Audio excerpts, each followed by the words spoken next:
Good evening, everyone. I welcome you all in this today's class, certificate course on pain management.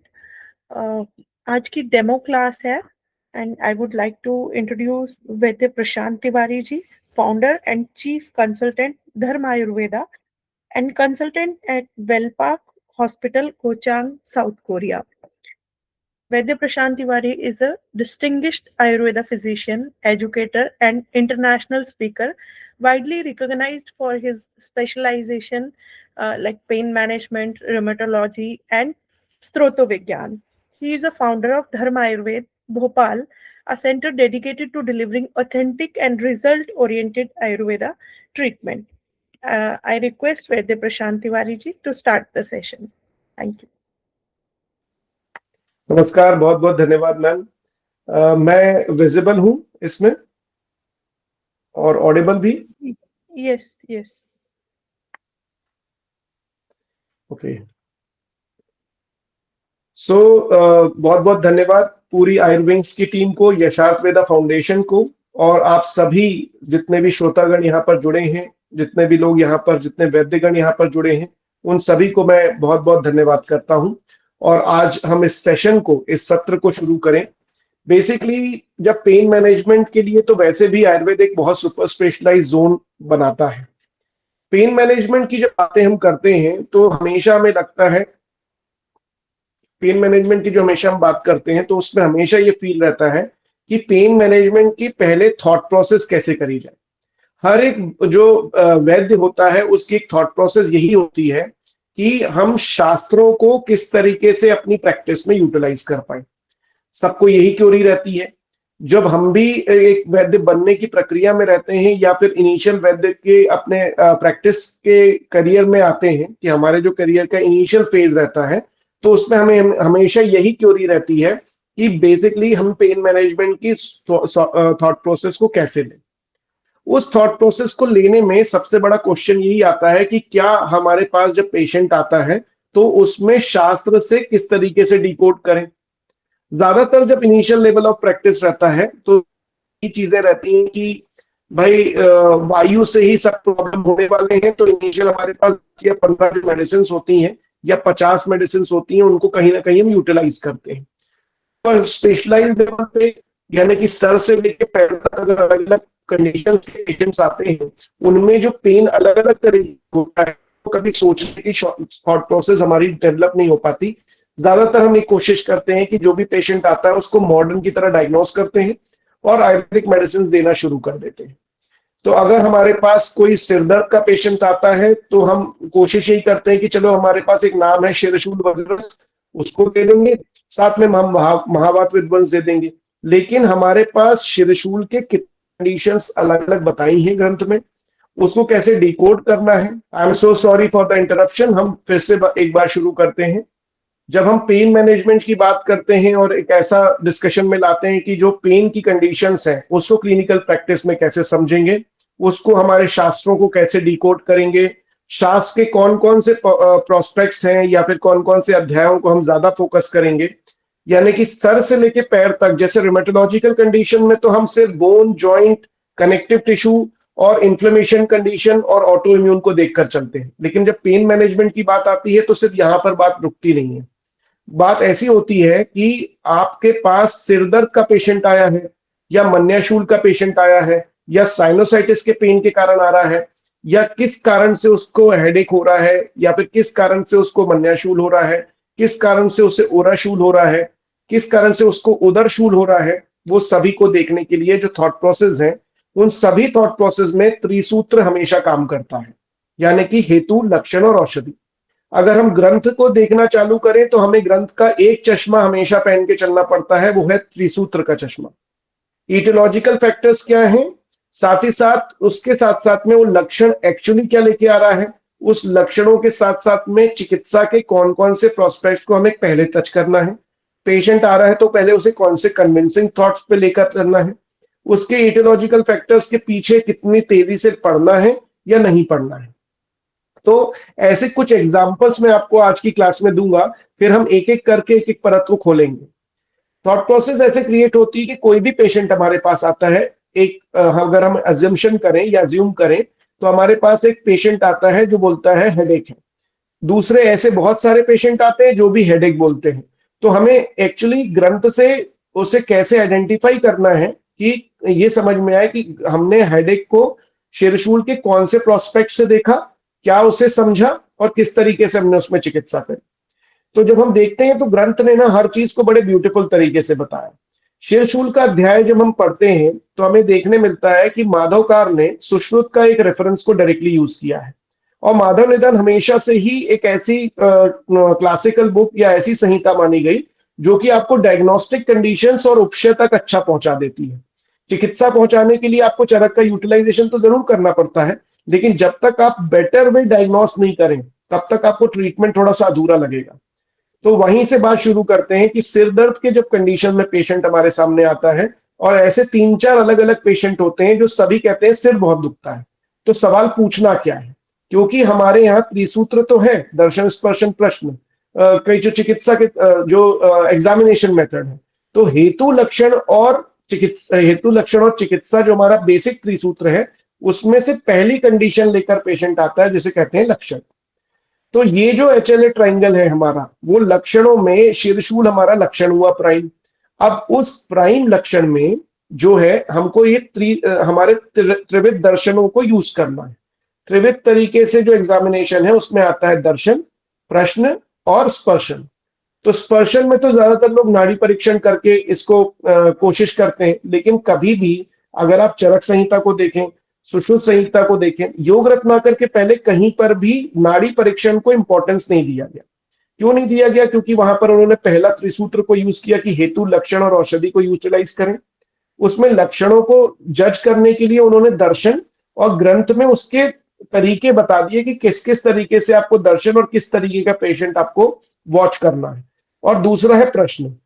अब हम question पूछना भी बहुत ज्यादातर नहीं समझते हैं कि कैसे कैसे सवाल पूछें, क्योंकि क्या होता है जनरली हम जब पेशेंट आता है तो सबको लगता है कि सिर दर्द अगर उसने बताया है तो हम डायरेक्टली पहले सिर दर्द को ट्रीट करने बाद में सोचेंगे। लेकिन अगर आप देखेंगे तो जब मैं शास्त्र को डिकोड करने की बात करता हूं और डिकोड करके जब आप प्रैक्टिस करते हैं तो आपका कॉन्फिडेंस भी बहुत अच्छे से चेंज हो जाता है। शीर्षूल का पेशेंट है आपके सामने, अब इसके क्लिनिकल प्रेजेंटेशन को समझिए। आपके पास पेशेंट आया है शीर्षूल का। अब उसमें वातज शीर्षूल है, पित्तज शीर्षूल है, कफज शीर्षूल है। तो जनरली हम क्या सोचते हैं, वातज शीर्षूल होगा तो थ्रॉबिंग पेन होगा, पियर्सिंग पेन होगा। पित्तज शीर्षूल होगा तो बर्निंग कंडीशन बताएगा। कफज शीर्षूल होगा तो हैवीनेस बताएगा। तीनों ही बोलेंगे कि सिर दुखता है। एक बोलेगा कि हाँ सिर दुखता है, मैं बहुत देर तक खाली पेट रह जाता हूं तो भी सिर दुखता है, फिर मुझे उल्टी जैसा भी लगता है। और एक बोलता है कि उसका कोई समय नहीं होता, शाम को भी दुखने लगता है, मैं थोड़ा एक्सर्शन कर लूं तब भी हो जाता है, अगर मैं एक्सर्शन के साथ में खाली पेट रह जाऊं तो भी हो जाता है। अब आप देखिए इसकी लीडिंग चीजें समझ में आ रही है। लक्षण उसका शीर्षूल है, हेतु उसके वातज जब जाते हैं तो बोलता है मैं बहुत देर तक खाली पेट रहता हूं, जब अपना खाना मैं स्किप कर देता हूं। बहुत सारी फीमेल्स ऐसी आती हैं जो कहती हैं कि हम तो जब तक पूजा नहीं होती, जब तक सब लोग चले नहीं जाते, सेटल नहीं हो जाते, जब तक हम कुछ भी नहीं खाते हैं, और उन्हें शीर्षूल की बहुत ज्यादा कंप्लेंट रहती है। तो हमारा जो हेतु है वो इमीडिएटली ये HLA ट्राइंगल में घूमता रहता है। जैसे लक्षण आता है वो बोलता है शीर्षूल है, हेतु हमें पता करने पड़ते हैं कि वो पेशेंट खाली पेट बहुत ज्यादा रह रहा है या फिर खाली पेट अकेला चाय पी के वो बहुत रह रहा है। तो चाय इस कषाय रस, कषाय और मधुर रस के कॉम्बिनेशन में कोशिश तो करता है थोड़ी देर सर्वाइव करने की, लेकिन खाली पेट होने की वजह से वात का प्रकोप बहुत ज्यादा होता है। दूसरा पेशेंट आता है कि चाय बहुत बार और खाली पेट, तो वो साथ साथ में पित्त का प्रकोप भी कर रहा होता है, वायु को भी दुष्ट कर रहा होता है। कहीं ना कहीं शूल है तो वायु तो कनेक्टेड रहती ही है, लेकिन वो चाय का जो इंटेक बार बार करता रहता है पेशेंट खाली पेट, और उसे कुछ भी नहीं खाता है लग जब पित्त के काल तक, यानी कि 10-11 बजे तक जब वो कुछ नहीं खाता है, तो उससे जो कंप्लेंट्स होती हैं वो पित्त शीर्षूल की कंडीशंस में जाने लगती हैं। सबसे ब्यूटीफुल बात यह है कि आचार्य सुश्रुत ने इसके उपशय सेगमेंट्स को भी बताया कि किन चीजों से कैसे करके ठीक लगेगा।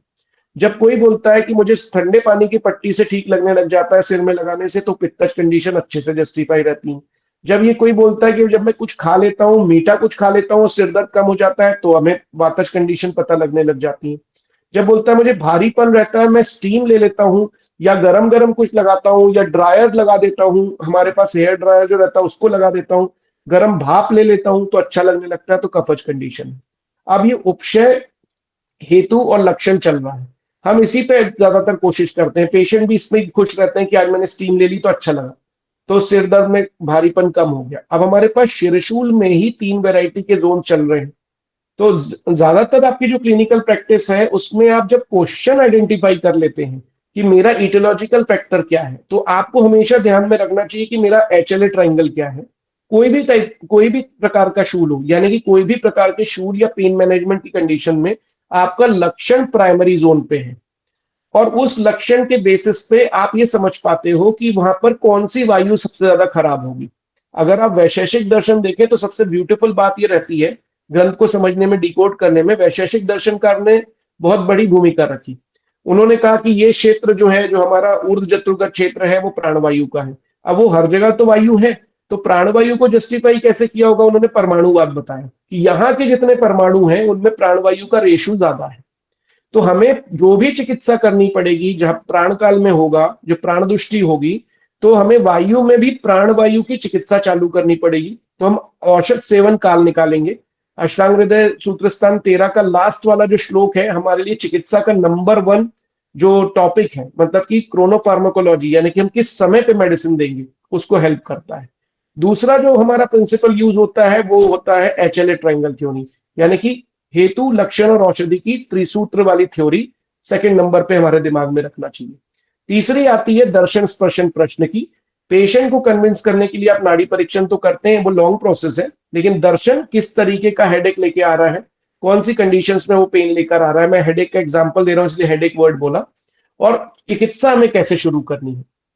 तो सबसे इंटरेस्टिंग पोर्शन होता है जब आप डायग्नोसिस HLA ट्रायंगल थ्योरी के बेसिस पे करते हैं, लक्षण को एम्फेसाइज करते हैं, उसके टाइप को पता कर लेते हैं, और उसमें ग्रंथ में बहुत सारे ऐसे, जब हम आगे के लेक्चर लेंगे तो आपको ग्रंथ में डायरेक्टली उपशय कैसे बताए हैं, कौन सी टेक्निक को ग्रंथ के माध्यम से यूज करना है, तो आपको बहुत बेनिफिट होगा कि हम चिकित्सा करने से पहले जो उपशयों का यूज करना है, चाहे वो व्याधि विपरीत उपशय हो, चाहे वो हेतु विपरीत उपशय हो, चाहे वो हेतु व्याधि विपरीत उपशय हो, या हेतु व्याधि विपरीत अर्थकारी उपशय हो, ऐसे बहुत सारे उपशय हैं जो हम अपनी क्लिनिकल प्रैक्टिस को और रिफाइंड और ब्यूटिफाइड करने के लिए पेन मैनेजमेंट में यूटिलाइज करते हैं।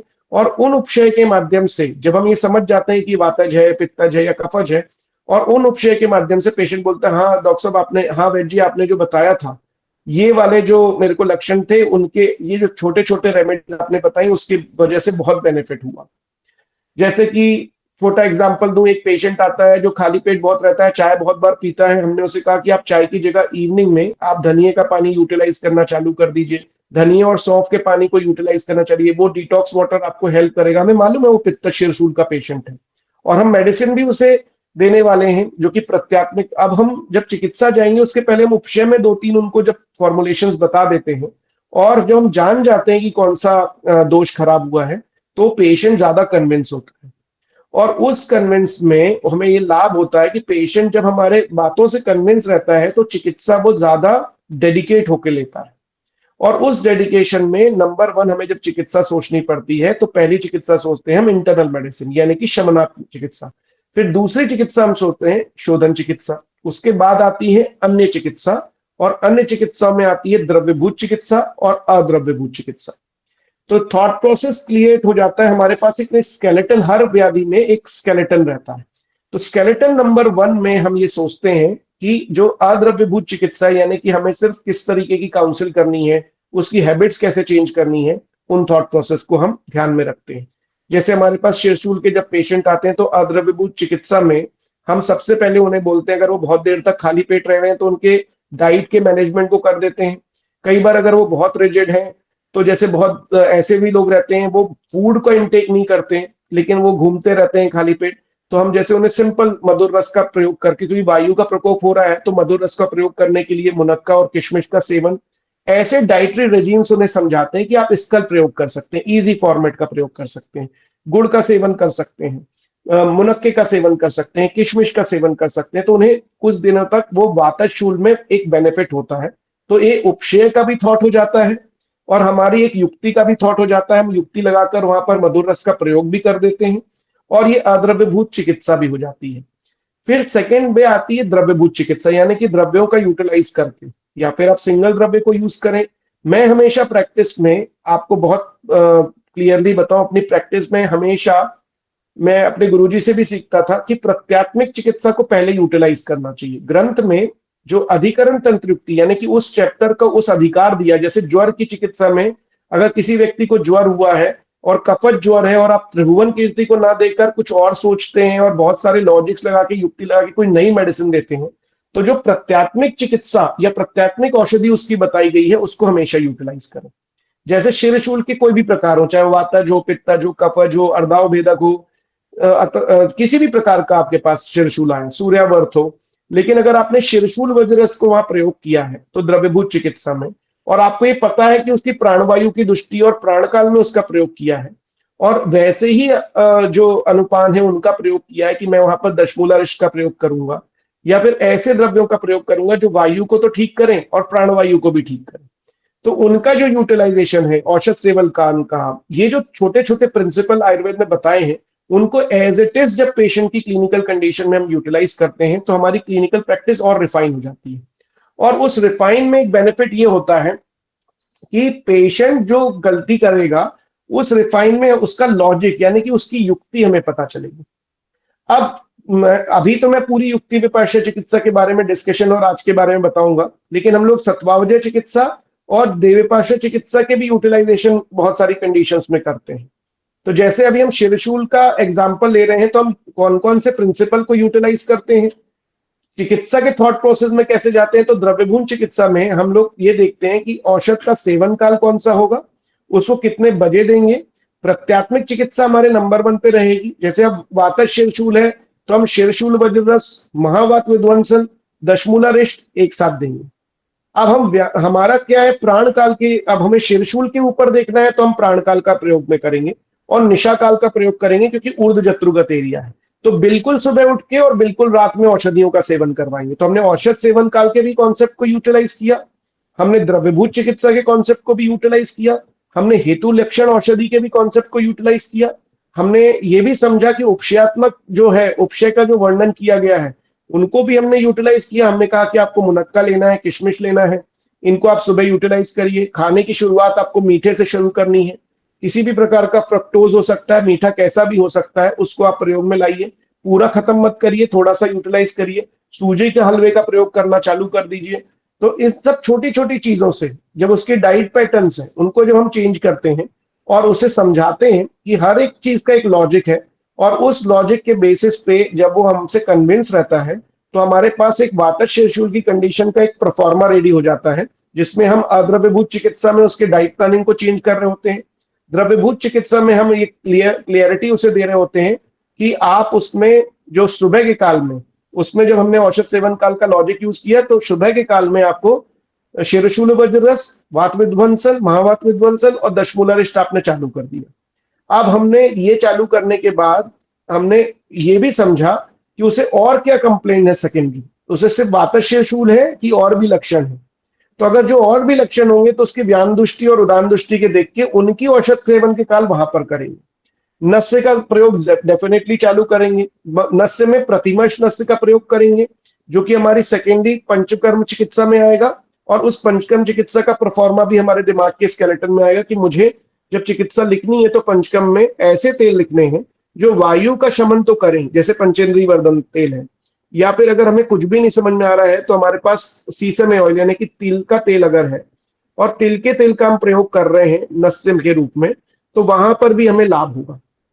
तो वातज शिरशूल का एक प्रोफार्मा बनता चला जाएगा कि आपको शिरशूल वज्रस देना है, महावात विध्वंसन देना है, दशमूलारिष्ट देना है। अगर वो बहुत क्रोनिक हो चुका है, 3 से 6 महीने से ज्यादा हो चुका है, तो आप प्राण काल में बृहत्वात चिंतामणि का भी प्रयोग यानी गोल्ड थेरेपी का भी प्रयोग इंसर्ट कर सकते हैं। वहां पर 65 मिलीग्राम्स में होगी, शिरशूल वज्रस 250 मिलीग्राम्स में होगी। हमेशा मैं जब चिकित्सा बताता हूं और हमारे जो क्लिनिक में भी स्टूडेंट्स आते हैं तो मैं उनसे बोलता हूं आप रत्ती बोलना शुरू करिए। तो आप जब 250 मिलीग्राम से होगी तो आपको कितने रत्ती जाएगी, यानी कि अगर हम एक रत्ती की बात करें और उसमें हम कैलकुलेट करें तो 125 मिलीग्राम से हम कैलकुलेट करना चालू करते हैं। आधा रत्ती 65 मिलीग्राम, फिर एक रत्ती 125 मिलीग्राम, फिर 2 रत्ती 250 मिलीग्राम, इस तरीके से कैलकुलेशन चालू करते हैं। तो रत्ती का प्रयोग करना और आशा वरिष्ठ में पल का प्रयोग करना और गोल्ड थेरेपीज में यानी स्वर्णकल्पों में अर्धरत्ती प्रमाण को यूज करना, ये कैलकुलेशन अगर हम चलते हैं तो हमें भाषा या वोकेबलरी वैसी आ जाती है और हम काल में और एक इमेजिनेशन में रहते हैं कि किस तरीके का हम प्रैक्टिस कर रहे हैं। इतना रिजिड होके पहले दिन से याद नहीं करना है, वो तो आप प्रैक्टिस में उसको एक इस तरीके से कि आप डे टू डे भाषा में आयुर्वेदिक शब्दावली का प्रयोग करेंगे तो आपको आयुर्वेद की तरह ही हर व्याधि आयुर्वेद के दृष्टिकोण से समझने में आसानी होगी। कि जैसा आयुर्वेद में लिखा है अगर हम उसी भाषा में, यानी कि एक सिंपल भाषा में हमारे गुरुजी भी बोलते थे, आप अगर भरतनाट्यम को भरतनाट्यम की एसओपी यानी कि उसकी मेथड से समझेंगे तो आपको जल्दी समझ में आएगा। अगर आप भरतनाट्यम को हिप हॉप की मेथड से समझने की कोशिश करेंगे तो शायद समझ में भी ना आए और गलतियां भी बहुत हो जाएंगी। तो मैं हमेशा शब्दों को इसलिए वहां पर यूज करता हूं कि अगर वही शब्दावली आपकी प्रयोग होगी आपकी प्रैक्टिस एंड थॉट्स में तो आपको बहुत ज्यादा बेनिफिट होगा। दूसरी चीज, जैसे अभी हम लोग एक इमेज कर रहे हैं कि आपके पास पहले अद्रव्यभूत चिकित्सा में आप क्या करोगे तो आपका काउंसलिंग स्ट्रांग होगा। आप द्रव्यभूत चिकित्सा में क्या करोगे, उसे किस समय दोगे और उसका लॉजिक पेशेंट को समझाओगे। तो पेशेंट जो होता है उसकी सत्वावजय चिकित्सा में ज्ञान और विज्ञान दो ऐसे शब्द बताए हैं चरक सूत्र स्थान अध्याय 1 में कि आपका नॉलेज और आपका स्पेसिफिक साइंटिफिक नॉलेज पेशेंट के मानस को कंट्रोल करता है और उस कंट्रोल की वजह से पेशेंट बहुत स्ट्रांगली इस बात पे कन्विंस हो जाता है कि मेरे को इनसे ही चिकित्सा लेनी है। और इसके लिए ही आपको अद्रव्यभूत चिकित्सा और द्रव्यभूत चिकित्सा में उसके लॉजिक्स कंडीशन समझाने हैं, उस युक्ति को अपने ज्ञान और विज्ञान के यूटिलाइजेशन से पेशेंट को कन्विंस करना है। फिर आती है रसायन चिकित्सा या स्वर्ण चिकित्सा या गोल्ड ट्रीटमेंट्स। उसमें आप बृहत्वाद चिंतामणि का प्रयोग यहाँ कर सकते हैं। अगर बहुत लॉन्ग टर्म हो गया है, क्रोनिक हो गया है, तो योगेंद्र रस का प्रयोग इसलिए करा जाता है क्योंकि वहां इंद्रियों में भी दुष्टि आने लग जाती है, इंद्रियों की भी निर्बलता हो जाती है। तो बृहत्वाद चिंतामणि से थोड़ा और हाई एंड पे हम जाते हैं तो योगेंद्र रस का भी प्रयोग इन कंडीशंस में भी, क्रोनिक कंडीशंस में प्रयोग में लाया जा सकता है। वो आपको रिजल्ट भी फास्ट देगा, कम डोजेज में भी होगा, पेशेंट कन्विंसिंग जोन पे भी जाएगा और उसमें जो हमारे थॉट प्रोसेस होते हैं अग्नि का, फिर पाचन का, जैसे हम शेरशुल वज्र रस भी जब यूज करेंगे तो वो ऐसे द्रव्य हैं जो पहले आपकी बॉडी में एब्जॉर्ब होंगे, फिर डिसोसिएट होंगे, फिर उनका डाइजेशन होगा, फिर वो इस तरीके से पूरी बॉडी में स्प्रेड आउट होंगे। उसमें टाइम लगता है। वो केदार कुल्य ने ऐसे काम करते हैं, खले कपोत ने ऐसे काम करने के लिए आपको गोल्ड की जो मेडिसिन होती हैं उनमें यूज करे जाते हैं। तो ये प्रिंसिपल भी यूटिलाइज होते हैं। अगर आपको प्रत्यात्मिक द्रव्य है तो खले कपोत न्याय का कहीं ना कहीं वो प्रयोग में लाएंगे, लेकिन वो तब भी टाइम टेकिंग होंगे। लेकिन आप अगर गोल्ड मेडिसिन यूज करते हैं तो वो खले कपोत न्याय से डायरेक्ट एक्शन में आएंगे और आपको बहुत ज्यादा बेनिफिट होगा। फिर आते हैं द्रव्यभूत चिकित्सा के और औषध सेवन काल के प्रिंसिपल के बाद पंचकर्म में।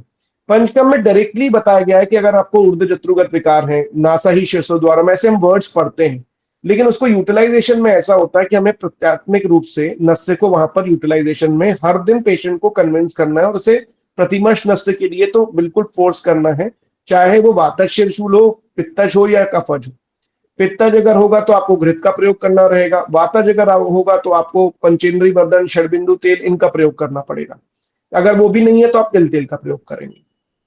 सेकेंड कंडीशन आती है, आपने पंचकर्म में नस्य का प्रयोग यूटिलाइजेशन कर दिया, उसकी मात्रा भी तय कर दी, उसका काल भी तय कर दिया। प्राण काल में दे सकते हैं, निशा काल में, गर्मियों में तो आप नस्य दे सकते हैं, लेकिन ठंड के टाइम पे आप बिल्कुल नस्य नहीं दे सकते। अब उपशय अनुपशय में आप बहुत सारे चेंजेस ऐसे जो रहते हैं कि सिर पे फेशियल ऑयलिंग करवा लेना या फिर हल्का मसाजिंग कर लेना, या सिर पे आपको ऑयलिंग सीसम ऑयल की यूटिलाइज कर देना। डेली रिचुअल जो मेथड्स बताई यानी कि दिनचर्या की जो प्रक्रियाएं हैं उनको मोर साइंटिफिकली पेशेंट को कन्विंस करें। जैसे कि अगर आपके पास वातशूल का पेशेंट आया तो उसे कवल करने के लिए जरूर इंसिस्ट करें, इर्मेदारी तेल लें, उससे इंसिस्ट करके वो जो यहाँ पर इस क्षेत्र की जो सर्कुलेशन इंप्रोवाइज करेगा तो वातज शीर्षूल में उसको उससे भी यूटिलाइज फायदा होगा। फिर उसको नस्य डालने के लिए इंसिस्ट करें और बताएंगे कि डेली रिचुअल प्रोसेस है, डेली रिचुअल प्रोसेस से आप हेड के एरिया का सर्कुलेशन इंप्रोवाइज करते हैं। इस हेड के एरिया के सर्कुलेशन इंप्रोवाइज करने से तो वहां के लोकल वायु का नॉर्मलाइजेशन होता है और आपका जो पेन है वो भी बहुत अच्छे लेवल पे कम हो जाता है। तो द्रव्यभूत चिकित्सा, पंचकर्म चिकित्सा, युक्ति विपाश्य चिकित्सा का यूटिलाइजेशन करते हुए एक फॉर्मेट आपका बनते जा रहा है।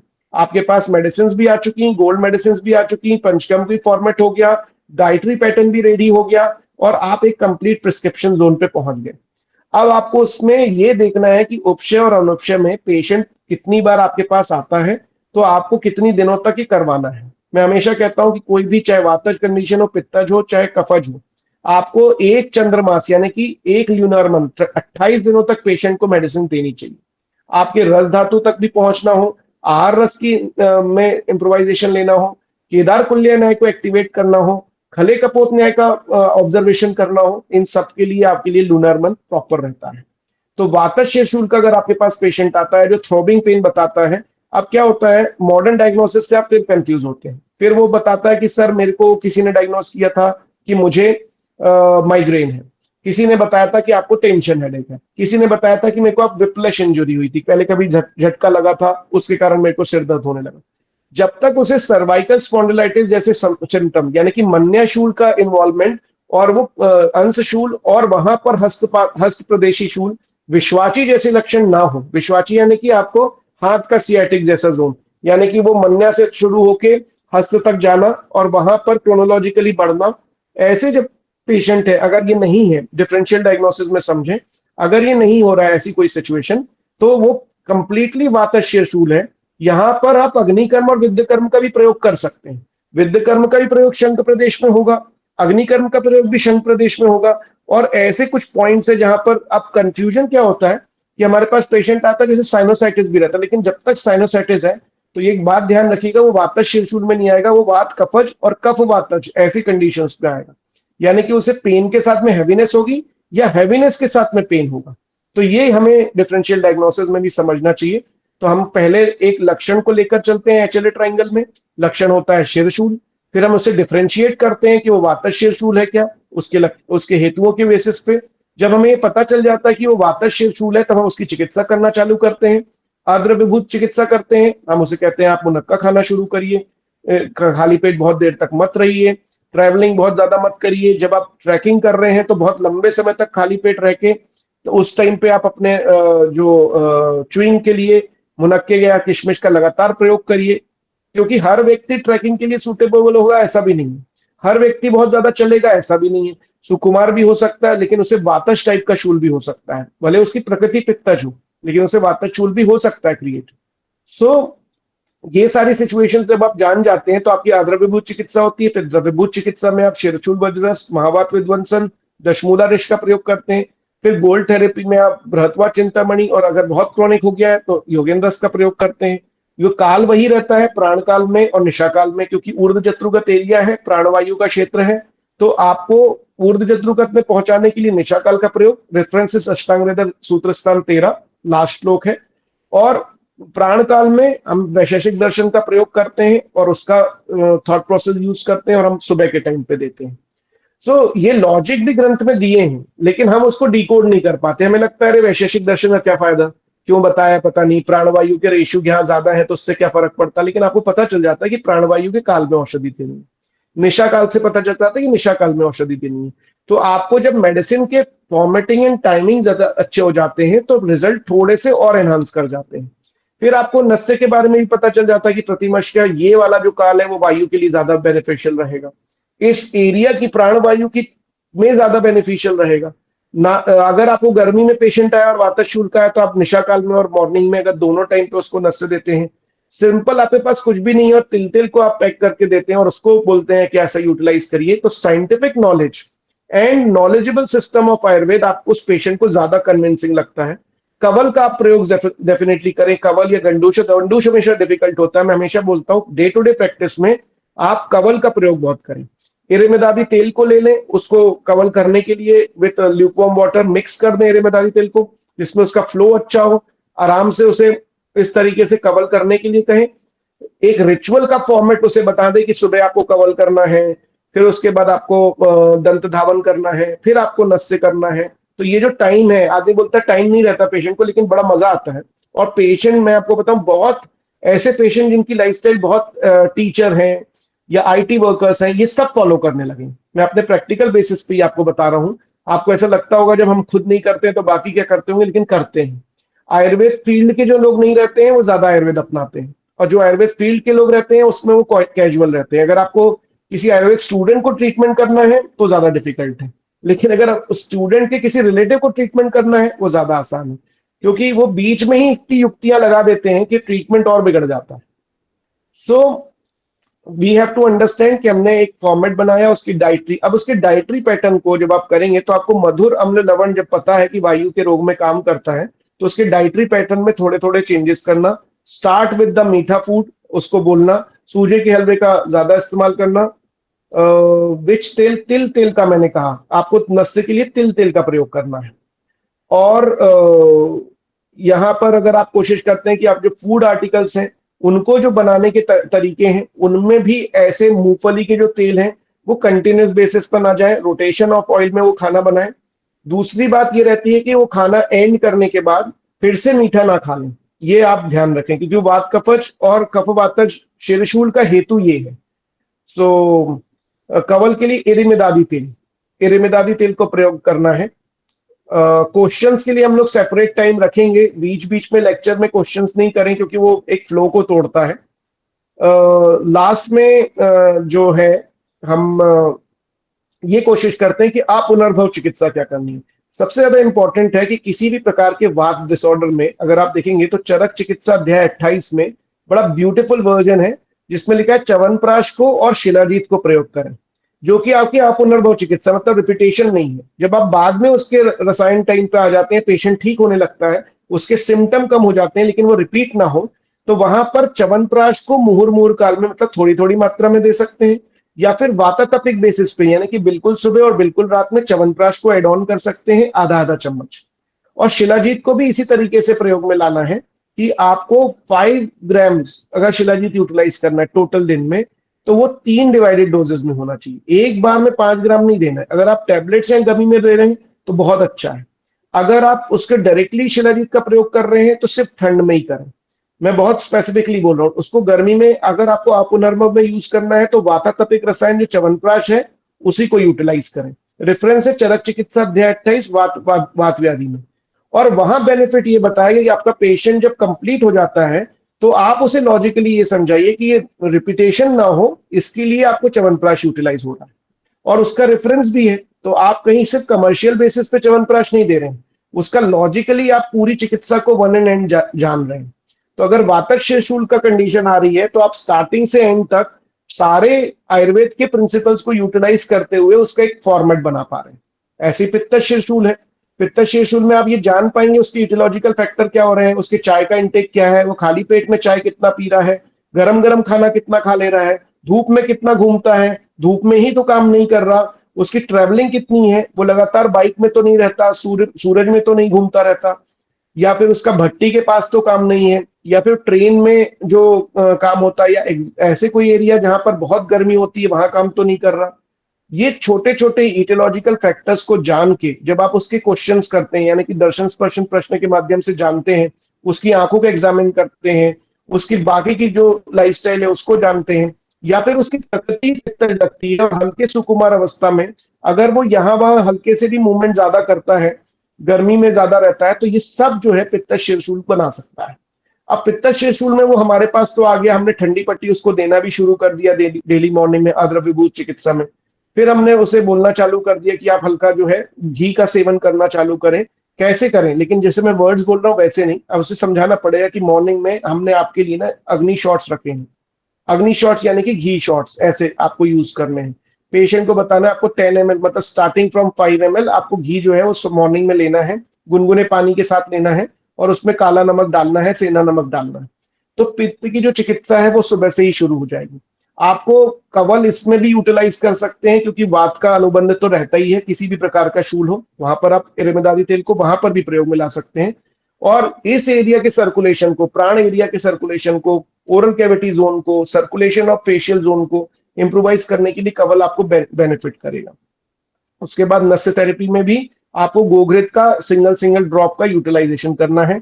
इसमें एक बात ध्यान रखनी है कि जब आप देते हैं तो हल्का सा जो स्वेदन है वो जरूर दीजिएगा।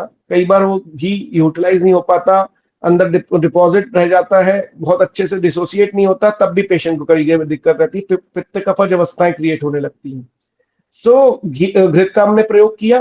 फिर ये इस तरीके से हम आगे बढ़े कि हमने अब द्रव्यभूत चिकित्सा क्या करनी है। तो अगर पेशेंट कॉन्स्टिपेटेड है और साथ साथ में पित्तज कंडीशन है तो आप शिरशूल वज्रस सूत शेखर के साथ देते हैं। और अगर उसको सिर्फ पित्तज अवस्था है, बहुत ज्यादा बर्निंग के साथ में शिरशूल होता है, आंखें जलती हैं, आंखों में जलन होने लग जाती है, तो आप कामदुदा रस को प्रयोग में लाते हैं। दोनों में डिफरेंस है। अगर सामपित्त की अवस्था है, पेशेंट कॉन्स्टिपेटेड रहता है, पेशेंट को बर्ब्स भी आती हैं, बहुत सर्कुलेशन में भी डिफेक्ट होता है, बार बार वो बोलता है मुझे बर्ब्स आ रही हैं, लेकिन खट्टी डकारें भी रहती हैं, इंडाइजेशन भी रहता है, मोशन भी क्लियर नहीं होता, यूरिन में भी बहुत जलन होती है, आप साथ में सूतशेखर का प्रयोग करें, शिरशूल वज्रस प्लस सूतशेखर। और आप जब उसे पीने वाली औषधि देते हैं तो मैं हमेशा बोलता हूं कि वहां पर जब आपके पास पित्त अवस्था का पेशेंट है तो गुलकंद को भी अनुबंध के अनुपान के रूप में यूज करें। वहां पर अगर आप गुलकंद का प्रयोग में लेके आते हैं और साथ में जो है जो जल को प्रयोग में लेते हैं, तो सूतशेखर वाली अवस्था में तो गुलकंद बहुत बेनिफिट नहीं रहता अगर सामता है तो। लेकिन जब निराम अवस्था है तो गुलकंद और कामगुदा का कॉम्बिनेशन शिरशूल वज्रस के साथ बहुत अच्छा रिजल्ट देता है। लेकिन अगर सामज अवस्था है तो वहां पर दूध का प्रयोग भी थोड़ा बंद करवाइएगा और पहले कोशिश करिएगा कि उसका पाचन हो पाए। तो पाचन के लिए उष्णोदक के साथ में आपको शिरशूल और शिरशूल वज्र और जो सूतशेखर है उसको उष्णोदक के साथ में देना है। तो वहां पर सामपित्त अवस्था भी ठीक होगी और पेशेंट का शिरशूल भी जाएगा। और साथ ही साथ आपको ये व्यानुदान काल में, यानी कि भोजन के सुबह के भोजन के बाद और शाम के भोजन के बाद औषधियां देनी है। यहाँ पर प्राण काल में औषधियां बहुत ज्यादा सूटेबल नहीं होती जब पित्त का अनुबंध रहता है। प्राण काल में आपको नस्य की थेरेपी, कवल का ट्रीटमेंट ये आप यूटिलाइज कर सकते हैं, लेकिन आपको बाकी जो इंटरनल मेडिसिन है वो व्यानुदान काल में देकर ज्यादा बेनिफिट होता है। निशा काल में भी औषधियों का सेवन करने से बहुत बेनिफिट होता है। जब आपको ये पता चल जाता है कि पित्त के साथ में लेकिन उसको शूल बहुत ज्यादा हो रहा है, तो स्वर्ण सूतशेखर को रात में, मतलब कि निशा काल में आप प्रयोग में लाएं। ये ध्यान रखें निशा काल में, क्योंकि ऊर्ध्व चतुर्वत विकार के एरिया में जब आपको गामित्व पहुंचाना है, मतलब सूतशेखर को जब पहुंचाना कहां पर है वो आपको ध्यान रखना पड़ेगा। So this is a thing. So आपका जो पित्तज काल का जो पित्तज शिरशूल का जो फॉर्मेट बन रहा है उसको हमने डिफाइन किया कि हमने पहले अद्रव्यभूत चिकित्सा बताई, फिर द्रव्यभूत चिकित्सा बताई, फिर उसके नस्य का ट्रीटमेंट बताया। अब बाद में आपको जब यूटिलाइज करना हो पित्तज काल में, पित्तज शिरशूल की अवस्था में आपको अगर उसे पुनर्भव चिकित्सा देनी है तो वहां पर शिलाजीत और इसका जो मैंने कहा च्यवनप्राश का प्रयोग मत करिएगा। वहां पर आप गुलकंद का प्रयोग करिएगा। गुलकंद आपको लगातार और लॉन्ग टर्म में यूटिलाइज करिएगा, उसका बेनिफिट आपको होगा। प्रवाल पंचामृत का प्रयोग भी आप साथ में कर सकते हैं सपोर्टिव ट्रीटमेंट में। मैं सिर्फ एक फॉर्मेट्स आपको समझा रहा हूं कि हम किस तरीके से डिकोड करते हैं, किस तरीके से आगे बढ़ते हैं शिरशूल की कंडीशंस में, या कि कोई भी हमारे है।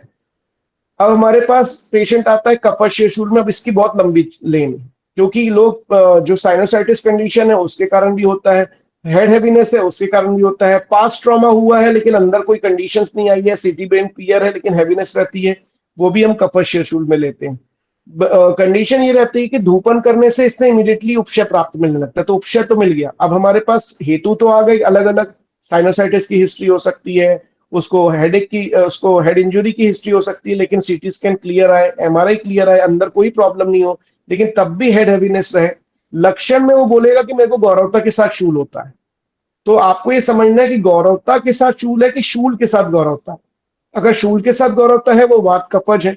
हमारा डोमिनेशन जो होगा वो ऐसी मेडिसिन से होगा, जैसे अगर मैं एग्जांपल दूं तो आप उसमें महावात विध्वंसन, शिरशूल वज्रस और साथ साथ में त्रिफला भी दे सकते हैं, त्रिकटु भी दे सकते हैं। लेकिन आपकी मेजर मेडिसिन जो रहेगी वो वात को डोमिनेट करेगी और माइनर मेडिसिन कफ को सपोर्ट करेगी। लेकिन जब कफवातज होगा तो आपकी मेजर मेडिसिन जो है उनमें आपको ज्यादातर मेडिसिन कफ को पचाने के लिए, यानी कि क्रव्याद रस का कॉम्बिनेशन, और क्रव्याद रस के साथ में, क्रव्याद रस जो है वो पाचन की स्ट्रॉन्ग मेडिसिन है, या चित्रकादिवटी का आप कॉम्बिनेशन ले सकते हो, और उसके साथ में आपको वात का अनुबंध है, मतलब कम वात का अनुबंध है, तो शिरशूल वज्र रस के साथ में आप महावात विध्वंसन को प्रयोग में लाते हो। और यहां पर भी वात कफज अवस्थाओं में मैं अमृतरष्ट का बहुत यूज करता हूं, क्योंकि वहां पर अमाशय दृष्टि भी रहती ही है और वहां पर बेनिफिट होता है अमृतरष्ट से, जो कि ज्वर के पार्ट में था। लेकिन ज्वर के पार्ट में पित्तज अनुबंध में भी बेनिफिट करता है, लेकिन कफज में ज्यादा बेनिफिट करता है। कई बार मैं त्रिफलाक्वाथ को भी प्रयोग में लाता हूं, तो ये भी प्रैक्टिस में अच्छे रिजल्ट देता है कफज शिरशूल में।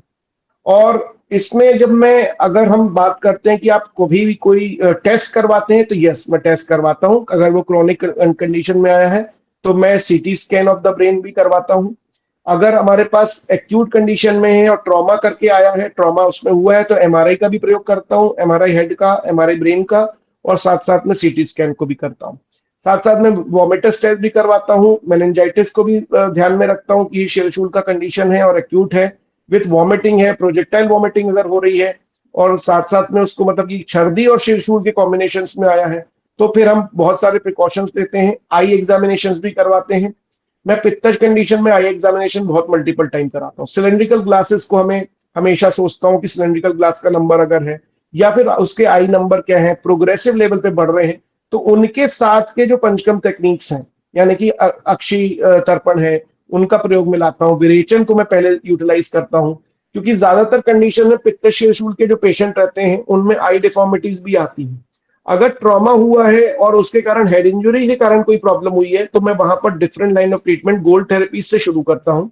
उसके इंटरनल सिचुएशन देखता हूँ, ब्लीडिंग सिचुएशंस भी देखता हूँ कि कहीं उसे ईयर ब्लीड, नेजल ब्लीड तो नहीं हुआ, या एक्यूट कंडीशंस ऐसी क्रिएट तो नहीं हुई। वहां पर हम ऐसी चिकित्साओं को यूज करते हैं जो केदार कुल्याना ऐसे काम नहीं करती, खले कपोत ने ऐसे काम करती हैं, इमीडिएट एक्ट करती हैं, और उसके बेसिस पे उसमें रिजल्ट आने लगते हैं। तो हम लोग वैसी कंडीशंस में देखते हैं। नस से जब वे हेड इंजरी हो तो अभी ध्यान करके दें, अगर उसे ब्लीडिंग हुई हो ईयर से या फिर नोज से, इमीडिएटली नस का प्रयोग में नहीं लेके आए। अगर आपको नस से प्रयोग में भी लाना है तो एक एक ड्रॉप ऑफ घृत, वो घृत का प्रयोग कर सकते हैं, बाकी कुछ नहीं। लेकिन तब भी मैं हमेशा कहता हूं प्रिकॉशंसली, अगर ट्रॉमेटिक कंडीशन का पेशेंट है तो आपको सीटी स्कैन और एमआरआई का सहारा लेके ये जानना जरूर चाहिए।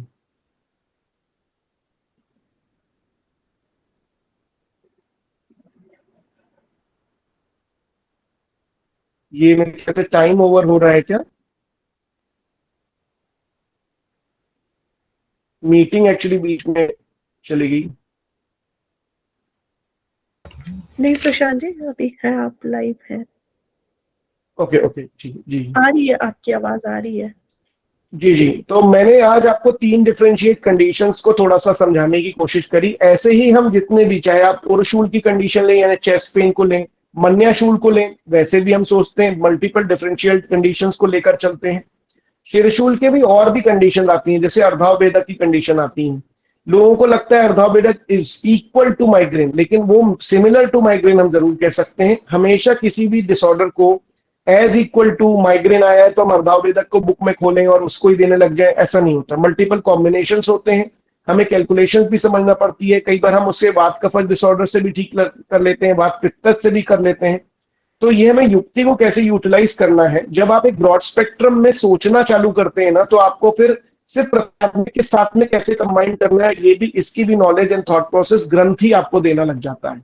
तो शास्त्र से क्लोजनेस रखें, उसको बार बार रीड आउट करते रहें। मैं रेफरेंसेस आपको बताता, देखने हैं कहां से कौन सी संहिता में किस तरीके से यूटिलाइजेशन में लाना है। शारंगर संहिता को कभी भी सेकेंडरी नहीं मानना है। हमेशा संसन चिकित्सा का प्रयोग, संसन चिकित्सा में जिसमें आरगवत कपिला, आरगवत का प्रयोग करना, उनका प्रयोग करने से आपको वातज, पित्तज, कफज तीनों शिरशूल में फायदा होता है। लेकिन मैं हमेशा कहता हूँ वातज में आप संसन करें, पित्तज में आप विरेचक औषधि को ज्यादा यूटिलाइजेशन में लाएं, और कफज कंडीशंस में आप तीव्र औषधि यानी कि थोड़ा सा फास्ट, यानी कि जयपाल वगैरह का भी प्रयोग करते हुए रेचन करवा के ज्यादा लाभ ले सकते हैं। रेचन जब कराते हैं और उसका जो अनुलोमन फास्ट होता है तब ले। गंधर्वस्थादि कैप्सूल्स आती हैं, उनका प्रयोग में आप वात पित्तज अवस्थाओं में, वात कवच अवस्थाओं में अच्छे से यूटिलाइज कर सकते हैं। जहां हैवीनेस के साथ पेन है, पेन बहुत इंटेंस है, उनमें आप यूज कर सकते हैं। बुलबुल का प्रयोग आप वात पित्तज, पित्त वातज अवस्थाओं में लगातार करना चाहिए। ये छोटे छोटे उपशय और छोटे छोटे तरीके दोनों अगर आप यूटिलाइज करते हैं, छोटे छोटे चेंजेस, और उसे कीनली देखना चालू करते हैं, तो पेन मैनेजमेंट आपका काफी ब्यूटीफुल हो जाएगा। अगर आप मन्याशूल की कंडीशंस में देखेंगे तो आपको ब्यूटीफुल अच्छे रिजल्ट आएंगे। अगर आप उसे उरशूल में लेकर चलेंगे तो उसकी डिफरेंशियल डायग्नोसिस को कैसे ग्रंथ ने बताया है, उरशूल की कंडीशंस में उरशत आता है कि नहीं, शतशीर्ण की अवस्थाओं को यूटिलाइज कर सकते हैं कि नहीं, उदरशूल में मॉडर्न डायग्नोस्टिक के बहुत सारे लाभ उठाकर आप acute abdominal condition and chronic abdominal condition को डायग्नोस्टिकली यूज करके उदर शूल के जो अवस्था है, जो शूल का अध्याय माधव निदान में बताया है, उसमें डिफ्रेंशिएट करके कि मेरे पास किस टाइप का पेन आया है, कैसा पेशेंट आया है, उसको आप प्रैक्टिस में बड़े ब्यूटीफुल तरीके से ले सकते हैं। अगर आपके पास उरुशूल यानी कि आपके पास थाई रीजन के पेन में आते हैं, तो हमें देखना पड़ता है डर्मेटोम इंजरी कैसी हुई है। पेशेंट को जब समझाते हैं कि आपको L1 L2 डर्मेटोम इंजरी हुई है, इसीलिए थाइज में पेन आ रहा है, तो पेशेंट ज्यादा कन्विंस होता है। We have to blend the modern science and Ayurveda, but we should not use modern science for the diagnostic level. हमें डायग्नोस्टिक्स, हमें उसके निदान के लिए कभी भी मॉडर्न को यूज नहीं करना है कंप्लीटली, उससे कंफ्यूजन हो जाता है।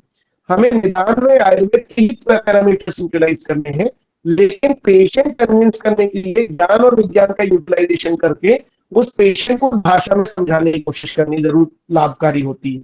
ये चरकाचार्य का ही मत है कि आप अपने ज्ञान और विज्ञान के माध्यम से पेशेंट को साइकोलॉजिकली कन्विंस कर लें, उसके सत्व को कंट्रोल करें, और उसके बाद जो आप युक्ति यूज करेंगे उसका बहुत ज्यादा बेनिफिट होगा।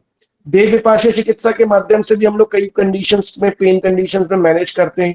कई बार मैं यूट्राइन पेन्स में भी सत्वावजय और देह विपाशय चिकित्सा को यूज करता हूँ।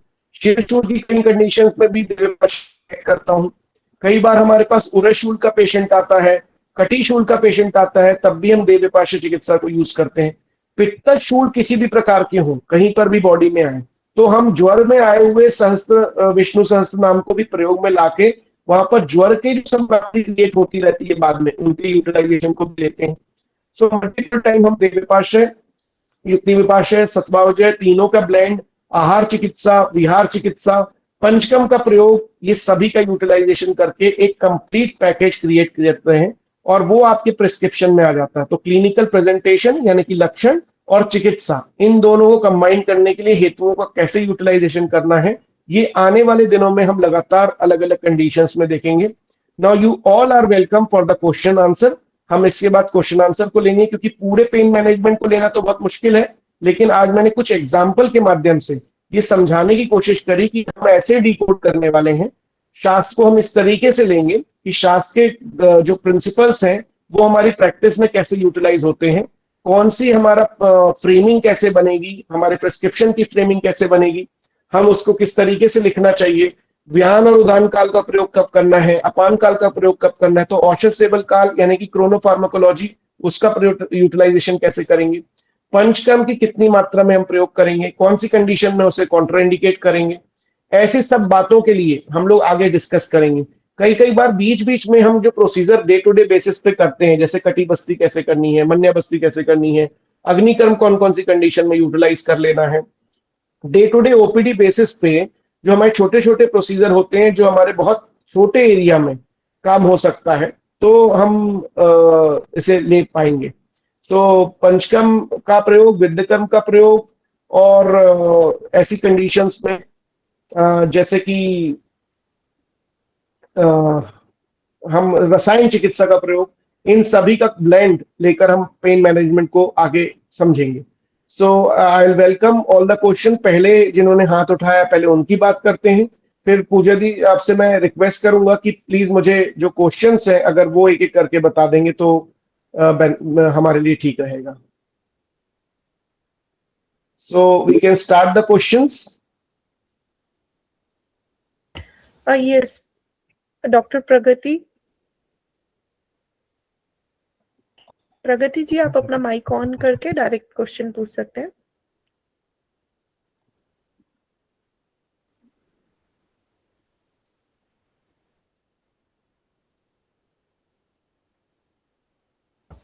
दीपक, सबके माइक ऑन है? Yes ma'am. Okay, Pragati ji, आपको कोई सवाल है तो आप पूछ सकते हैं, नहीं तो अभिनव सिंह जिन्होंने हैंड रेज किए हैं। यस मैम, नमस्कार मैम। हाँ जी, आप अपना सवाल पूछ सकते हैं। हाँ नमस्कार सर। नमस्कार अभिनव जी। सर बात करना चाहेंगे सर जो ये सर हाथ होता है ना, हाथ जो एल्बो और शोल्डर के बीच में होता है, जी जी, हाँ जी, रिस्ट से शोल्डर के जो बाहु, बीच में है सर, इसमें रिस्ट पिछले से शोल्डर की एल्बो से shoulder, sir wrist to shoulder, wrist से शोल्डर, ठीक है जी। Sir left hand. हाँ जी जी। सर इसमें सर पिछले 1 सालों से वो सर बहुत पेन करता है, मतलब सोते टाइम भी, जगते टाइम भी, मतलब कंटिन्यूअस पेन रहता है इसमें हल्का हल्का। सर इसके लिए क्या करना चाहिए? अच्छा, नहीं आप अपने लिए पूछ रहे हैं, आपका केस है खुद का? Yes sir. अच्छा, ओके, ठीक है। तो मैं ये जानना चाह रहा था कि कोई भी ट्रॉमा या ऐसी कोई हिस्ट्री है कि अभी कभी आपको चोट लगी थी, या फिर आपने कुछ बल्क उठाना शुरू किया था? हमें सबसे पहले डिकोड ये करना रहता है कि आपके इटोलॉजिकल फैक्टर्स क्या हो सकते हैं। क्या आप बहुत ज्यादा वेट उठाते थे, या ऐसा कुछ था सर कि एक बार सर जो चोट लगा था सर, जी, डिसलोकेशन का केस था सर इसमें, शोल्डर में। डिसलोकेशन हो चुकी थी, यानी कि वात का प्रकोप लोकल लेवल पे हुआ था। तो इसमें हमारा पहला यूटिलाइजेशन होता है, जो वात की बेसिक चिकित्सा है, स्नेहन स्वेदन को हम लोग यूटिलाइज करते हैं। अगर आपको पास हिस्ट्री है ट्रॉमा की, तो गंधपूर तेल और जो कॉम्बिनेशन है क्षीरबला तेल के, इन दोनों तेलों को आप यूटिलाइज करें। ऊपर से लेके नीचे की तरफ लेके आइएगा, क्योंकि आपको एल्बो से रिस्ट की तरफ है, तो आपको जो कर्पूर संधि से लेके मणिबंध संधि तक लेकर आना है और हस्त की तरफ लेके जाना नीचे। दूसरा, स्वेदन भी इसमें यूटिलाइज होगा। इंटरनल मेडिसिन में अगर आप बहुत क्रोनिक या पास्ट हो चुका है, तो मैं हमेशा ही सजेस्ट करता हूं कि इनिशियल 15 डेज जो है बृहत्वा चिंतामणि का सेवन करें सुबह और शाम। और बहुत लॉन्ग टर्म ट्रीटमेंट के लिए ना जाए, शॉर्ट टर्म ट्रीटमेंट करके बृहत्वा चिंतामणि और दशमूला का कॉम्बिनेशन यूज करें, आपको बहुत ज्यादा बेनिफिट होगा। सर एक कोई बाकी डोज है वैसे सर? कंसल्टेशन को लेक्चर क्लास में थोड़ा सा मुश्किल होता है, उसके लिए मुझे डिटेल हिस्ट्री चाहिए रहती है। हम आपको क्लासिकल थॉट समझा सकते हैं, लेकिन ट्रीटमेंट थोड़ा सा यहाँ क्वेश्चंस में प्रॉब्लम कर सकते हैं, क्योंकि हमें उसके लिए बहुत सारी डिटेलिंग चाहिए रहती है। सर आपसे मिल सकते हैं सर, मतलब काउंसलिंग के टाइम पे वगैरह, आप जब फ्री आप हैं, या जी जी, वो मैं आपको ड्यूटी टाइम में? डिटेल जब लेक्चर शुरू होगा, जी जी, आपको डिटेल्स हम लोग भेज सकते हैं। Yes please. Okay sir, thank you sir, okay. Hello sir. Doctor thank you Anisha Jain, doctor Anisha Anisha ji. जी। सर मेरे को ये पूछना था कि सुबह कवर करते वक्त कितना तेल हम ले सकते हैं? मैं प्रैक्टिकली ना सिर्फ 20 बूंदों को यूज करता हूँ 20 ml में। उसके बाद आप कवर करवा के देखिए, बहुत अच्छे रिजल्ट आते हैं। ज्यादा क्वांटिटी में जब हम एरेमेदादी को देते हैं ग्रंथोक मात्रा में, तो पेशेंट को ना वो बहुत अनईजी हो जाता है। तो लगभग अभी हम लोग ने 6000 से भी ज्यादा पेशेंट्स में हम लोग कवर करवा चुके हैं। तो हमेशा हमें लगता है कि कवर करना इजी प्रोसेस में 20 ड्रॉप से ही काम बन जाता है। 20 ड्रॉप्स ऑफ एरेमेदादी तेल को आप यूज करें, या फिर 1/4 टेबल स्पून को आप यूज करें, और 20 ml को पानी को यूज करें, और उसमें लगातार गुनगुने पानी को, और उसे कवर प्रोसेस में यूटिलाइज करें, तो ज्यादा अच्छे रिजल्ट आते हैं। एंड सर कितनी देर तक करना चाहिए?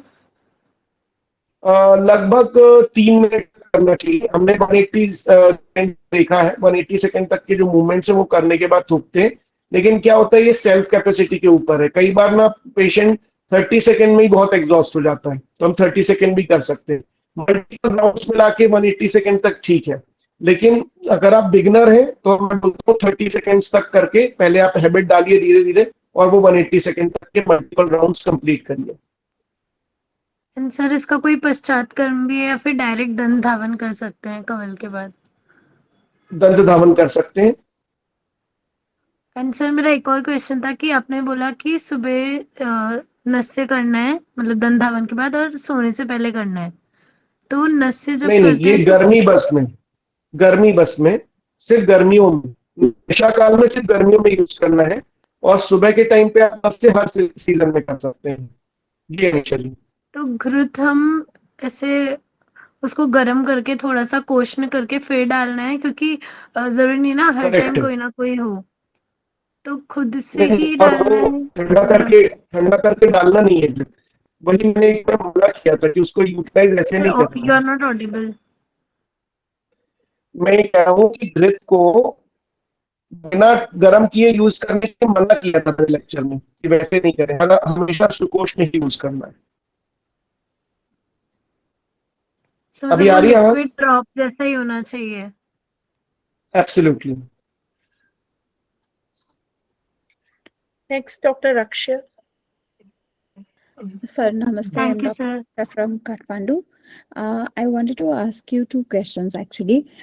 एक जो पेन मैनेजमेंट में आयुर्वेद का रोल लेके ऑलरेडी पेशेंट में एक प्रीकंसीव नोशन होता है कि पेन में आयुर्वेद काम नहीं करता, इसमें पेशेंट को काउंसलिंग कैसे करें that they will stick to the routine. और फिर दूसरा क्वेश्चन अग्निकर्म के लिए भी हाउ इफेक्टिव, या हम मेडिसिन में जाएं या अग्निकर्म को पहले as first line of treatment हम किसको चूज करने में बेटर रहेगा सर?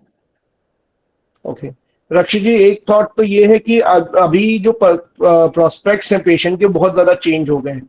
क्रॉनिक कंडीशंस में तो पहले ही पेन मैनेजमेंट में आयुर्वेद को ही जाना चाहते हैं। ये बात सही है, जो पेन की acute condition of abdominal conditions है उसमें पेशेंट नहीं प्रेफर करते। पेशेंट क्रॉनिक एब्डोमिनल कंडीशंस में हमारे पास आते हैं और चेस्ट की कंडीशन नहीं आते हैं। कन्विंस करने की बात तो जब आती है जब हमारे पास पहले क्लिनिक में आए। अगर वो क्लिनिक में आता है और ऑलरेडी वो कन्विंस होता है तभी वो क्लिनिक तक पहुंचता है। लेकिन हम जैसे इंस्टीट्यूट लेवल पे आप बात करते हैं तो इंस्टीट्यूट में वो एडमिट तो हो जाता है लेकिन वो कन्विंस नहीं होता है, या फिर नियर रिलेटिव्स होते हैं वो कन्विंस नहीं होते हैं। लेकिन अदरवाइज क्लिनिकल प्रैक्टिस में लगभग 18 साल हो गए और लगातार देखता हूँ क्रोनिक पेशेंट तो इस माइंडसेट से ही आते हैं कि हमको आयुर्वेद की चीजें लेनी है। दूसरा सवाल जो आपने पूछा उसमें अग्निकर्म का प्रोस्पेक्ट आप है, अगर आपने प्रॉपर ट्रेनिंग ली हुई है तो हमेशा आप अग्निकर्म से बेसिक जो अग्निकर्म के पॉइंट्स हैं उनके बेसिस पे आप हर पेन मैनेजमेंट को शुरू कर सकते हैं। लेकिन जो हमारा कोर्स है उसमें हमारा थॉट ये है कि आप उसकी मेडिसिन एंड डिकोडिंग ऑफ संहिता उनको भी जान पाए। अगर हम कभी फ्यूचर में हम सिर्फ अग्निकर्म एंड पेन मैनेजमेंट को लेंगे तो हम अग्निकर्म के पॉइंट पे ज्यादा फोकस करेंगे। लेकिन पेन मैनेजमेंट में बहुत सारे एस्पेक्ट ऐसे हैं और बहुत सारी मेडिसिन ऐसी हैं, बहुत सारी कंडीशंस ऐसी हैं जिनको क्लिनिकल प्रैक्टिस में अच्छे से जानना चाहिए, क्योंकि उनकी यूटिलाइजेशन से आपकी प्रैक्टिस ज्यादा फाइन भी होती है, ज्यादा प्रॉपर भी रहती है। क्योंकि अग्निकर्म के बाद भी आपको चिकित्सा पूरी देनी पड़ती है, तो आपको जब चिकित्सा पूरी देनी है तो उसके भी फाइननेस समझना अच्छी बात रहेगी। Thank you sir, thank you so much. Okay hello hello जी हेलो सर। जी, नाम सर बताएं प्लीज। नमस्कार। मेरा एक नमस्कार जी। पेशेंट है तो उसमें जब पेशेंट को सिर को जब हवा लगती है तब भी सिर दर्द देता है, तो इसमें हम जी जी, कैसा वातशूल करें या कफशूल ऐसा डायग्नोसिस वात करें? कफशूल है ये। ठंडी हवा लगती है, गर्म वात लगती है, कैसे भी लगती है तब भी चलता है। तो कैसे भी दोनों हवा में, लगती है ना तो उसका सिर दर्द होता है। तो अगर सिर्फ हवा लग रही है तो वात तो है ही, लेकिन वात कफ का कॉम्बिनेशन इन कंडीशंस पे रहता है। मेरे पास भी कुछ ऐसे पेशेंट हल्की हवा में भी चले जाते हैं, सिर दर्द होने लगता है। लेकिन हमें उन्हें ये समझना चाहिए कि वहां पर वात कफ की जो संप्राप्ति है वो एकत्रित हो रही है, स्थान वाइज भी, क्योंकि कफ का स्थान भी है तो यहाँ पर इसके चांसेस बहुत होते हैं वात कफ संप्राप्ति के, तो उसी का यूटिलाइजेशन करना चाहिए। और सर और एक क्वेश्चन है, एक पेशेंट है उनका जो है वो मतलब जो शोल्डर और नेक में का जो रीजन है, मतलब हम जो बोलते हैं ट्रापेजियस मसल की ऊपर की अपर बॉर्डर जो है वहां पे पेन होता है पेशेंट को। और मतलब कभी ट्रैवलिंग करते हैं या फिर कुछ रात में कुछ सोने में आता है तो नेक में पेन होता है, लेकिन सेंटर नहीं मसल में ही पेन होता है। तो उनका एक्सरे करवाया तो स्ट्रेटनिंग ऑफ सर्वाइकल स्पाइन है, तो इसमें मसल स्पाज्म बोल के हम उसको ट्रीट कर सकते हैं क्या? हाँ, स्ट्रेटनिंग हुई तो मसल स्पाज्म हुआ ही है, लेकिन आप तब भी नस्य की चिकित्सा ज्यादा यूटिलाइज करें, क्योंकि ये जो एरिया आप मुझे बता रही हैं वहां पर आप अगर मांससारता के लक्षण देखेंगे चरक विमान स्थान अध्याय 8 में, तो उस एरिया को ना मांस के लिए बोला है और मांस की चिकित्सा में उन्होंने पंचकर्म का यूटिलाइजेशन बोला है। तो नस्य का प्रयोग आप ज्यादा यूटिलाइज करिएगा, सर नस्य से आपको ज्यादा बेनिफिट। नस्य में हमें इस पहले वाली, हाँ हाँ सर, आप बोलिए, आप बोलिए। नस्य में हमें अनुतेल पहले शोधन करके फिर बल्य ब्रूहन वगैरह ऐसा करना है, या स्टार्ट से ही बल्य और ब्रूहन की मतलब नस्य देने चाहिए? ये आपको पेशेंट कंडीशन पे पता चलती है। अगर पेशेंट सामता में है, उसकी जीवा साम आ रही है, उसका मल साम है, तो आपको अनुतेल प्रयोग करना है। लेकिन अगर वो निराम कंडीशंस में है तो डेफिनेटली कोशिश करना चाहिए कि डायरेक्टली बल के ऊपर या मन्या के ऊपर या उसकी स्ट्रेंथ के ऊपर काम करें। और साथ ही साथ अगर वो मसल स्टिफ लगातार है तब तो आपको वात कफज यानी सहचरादि तेल का प्रयोग करना और महाराष्ट्र प्रसारणी तेल का प्रयोग करना ज्यादा बेनिफिशियल होगा। Doctor Sushanta Das. Hello hello hello sir. जी सुशांता जी।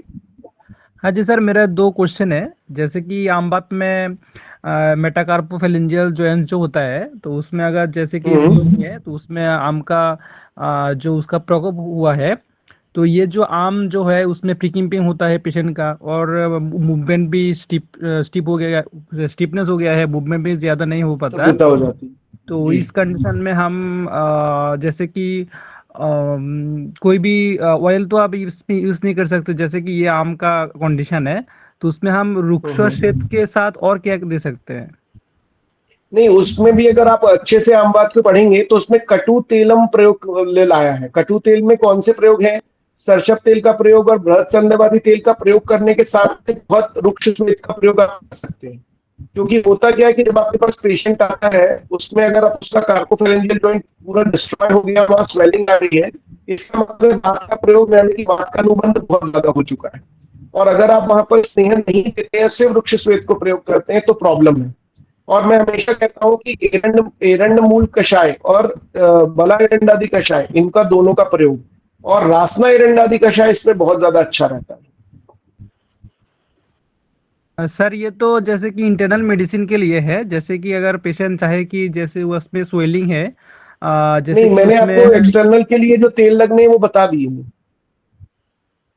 जी सर, जी सर। अगर जैसे कि उसमें जो कोई पाउडर का अगर उसमें मैसेज दे सकते हैं, जैसे कि हम कुट्टम चुकाती के उसका प्रयोग कर सकते हैं? अभी तक उसके बेनिफिट नहीं मिले। मैंने वहां उद्वर्तन लोकली ट्राई करने की कोशिश करी थी, पेशेंट को बहुत कुछ ज्यादा बेनिफिट हुआ नहीं, उपशम नहीं प्राप्त हुआ, क्योंकि उसका ना डायरेक्टली रुक्ष श्वेत का तो वर्णन आया है, लेकिन उद्वर्तन का प्रयोग नहीं आया, उल्लेखन का प्रयोग नहीं आया कहीं पर भी। तो ग्रंथ ने शायद यूटिलाइज करा होगा, उनके प्रत्यक्ष बेसिस पे उनको नहीं मिला, इसीलिए शायद उन्होंने उसकी चिकित्सा सूत्र में उसका यूटिलाइजेशन नहीं किया। क्योंकि हमने प्रैक्टिकली भी करके देखा तो बहुत अच्छे बेनिफिट नहीं मिले। लेकिन अब वात का अनुबंध होने की वजह से बृहत्संध्यवादी तेल का प्रयोग, सरसप तेल का प्रयोग से हमें ज्यादा बेनिफिट मिले कंपैरेटिवली। सर उसमें अगर पेशेंट महाभिषेक तेल यूज करते हैं तो उसमें कर सकते देखा हैं। गया है कि उसका स्वेलिंग और भी बढ़ गया है सर। नहीं, अकेला महाविषगर्भ तेल अगर आपने यूज किया है और उसके बाद वृक्ष श्वेत नहीं किया है, तभी स्वेलिंग बढ़ने के चांस ज्यादा होते हैं। जी सर। और अगर वो साम कंडीशन में, अगर अब उस टाइम पे भी बहुत साम है, और स्नेह की मात्रा कितनी यूटिलाइज कर रहे हैं, ये भी थोड़ा सा हमें फोकस करके देखना पड़ता है। जी सर, जी sir, thank you sir. Sir दूसरा एक क्वेश्चन है, जैसे कि अगर जो नी जॉइंट है उसमें अगर स्पाइक आ जाता है, जैसे कि ऑस्टियोआर्थराइटिस का डिजेनरेटिव चेंज के लिए, तो उसमें यस, जो ये यस, जो स्पाइक है वो स्पाइक सर कैसे खत्म होंगे फिर? कभी खत्म नहीं होते वो। तो वो तो सर कार्टिलेज डैमेज हो गया है, तो स्पाइक के लिए तो फिर हमें जो पेशेंट का जो मूवमेंट है जॉइंट का, वो तो सर जैसे कि ये बस्ती देते हैं, बस्ती देने से कुछ दिन शायद बात का प्रशमन के हेतु पेशेंट का दर्द वो कम कम हो जाता है, इसके बाद तो सर फिर बढ़ जाता है। नहीं, इसीलिए तो आप पुनर्भव चिकित्सा देनी और लॉन्ग टर्म ट्रीटमेंट चालू रखना पड़ता है उसमें। लेकिन अगर आप मुझसे ये सवाल पूछेंगे कि स्पाइक चला जाता है, तो मेरे किसी भी पेशेंट में, लगभग हमारे पास 38,000 पेशेंट है, उसमें से 12,000 पेशेंट डिजेनरेटिव कंडीशन के हैं। उसमें स्पाइक तो हमने पहले 6 महीने करा और उसके बाद लक्षण खत्म होने हो भी गए, और हमने 18 महीने तक भी फॉलो किया, तो स्पाइक नहीं गया है कि स्पाइक गायब हो गया हो, उसमें ऐसा नहीं होता। लेकिन पेशेंट के लक्षण पूरे तरीके से गए हैं, 70 to 80% पेशेंट का मूवमेंट आ गया है, लेकिन 100% मूवमेंट रिवर्ट बैक नहीं होता है। 80% तक पेशेंट अपनी डे टू डे एक्टिविटी और सारी चीजें कर जाता है। टॉल क्लेम्स को सबसे ज्यादा बचना चाहिए आयुर्वेद के वैद्यों को। टॉल क्लेम्स बहुत ज्यादा करते हैं, हम सब ठीक हो जाता है, स्पाइक्स गायब हो जाती हैं, ऐसा कभी दिखा तो नहीं मुझे। जी सर, और एक बात है, जैसे कि उसमें कार्टिलेज का डैमेज होता है, तो उसके लिए हम जैसे कि उसमें जैसे कि हम बस्ती देते हैं, जो आपका जानू बस्ती होता है, तो उसमें तो सर कार्टिलेज में उसका कोई इफेक्ट होता है, जैसे कि कार्टिलेज फिर से रीजनरेशन नहीं, होता है उसमें? नहीं होता है। वो पक्वाशय सिद्ध बस्तियां जो होती हैं इंटरनली, उन्हीं से होता है। उसमें भी आपको यापन बस्तियों का लंबे टाइम तक प्रयोग करना पड़ता है। जी सर, जी sir, thank you sir. Okay जी। डॉक्टर दीप्ति कोड बोले। नमस्ते सर। नमस्ते जी। हेलो, आई एम जी डॉक्टर दीप्ति नमस्कार। From Bangalore sir. Yes yes Sir, doctor Deepti, please I say. wanted to ask one question. Sir, this Marma Chikitsa, what is there? So, can Actually, we I'm very apply weak this in Marma Marma Chikitsa. Chikitsa Yeah, in you any can of the apply, but condition? in any of the acute Uh, conditions without giving any uh, oral medications. I'm so sorry, Dr. Diti, in Without pain giving any management, oral medications. Ah, you can hear me?